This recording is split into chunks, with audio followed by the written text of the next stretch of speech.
Napier থেকে পরবর্তী 2 টি-20 খেলতে মাউন্ট মঙ্গানুইয়ে পৌঁছেছে বাংলাদেশ ক্রিকেট দল। আগামী শুক্র রোববার ম্যাচ দুটি অনুষ্ঠিত হবে।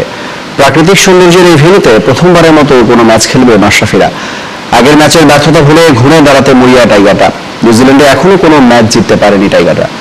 তারপরেও স্বাগতিকদের হারানোর সামর্থ্য আছে বলে মনে করে বাংলাদেশ। নিউজিল্যান্ডের বিপক্ষে এখনো জয়ের স্বপ্ন দেখেন জাতীয় দলের খেলোয়াড়রা। মাহমুদুল্লাহ মনে করেন, দল হিসেবে ভালো করলেই টি-20 সিরিজের ম্যাচ জিততে পারবেন তারা। বুধবার নেপিয়ার থেকে মাউন্ট মঙ্গানুইয়ে আসার আগে এক সাক্ষাৎকারে একথা বলেন তিনি। মাউন্ট মঙ্গানুই থেকে আরো জানাচ্ছেন সেকান্দার আলী। টানা 4 ম্যাচে হার, বাংলাদেশ দল ক্লান্ত, হারের বৃত্ত থেকে বেরিয়ে আসা প্রায় অসম্ভব। কিন্তু মাহমুদুল্লাহ বলছেন, তারা বিশ্বাস করেন টি-20 সিরিজের বাকি 2 ম্যাচের যে কোনো একটিতে জিততে পারেন।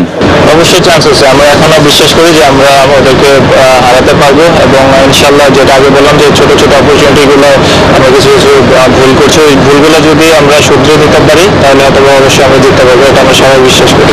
2015 সালের ওয়ানডে বিশ্বকাপে সেরা ছন্দে ছিলেন মাহমুদুল্লাহ। ইংল্যান্ড এবং নিউজিল্যান্ডের বিপক্ষে সেঞ্চুরি করেছিলেন তিনি।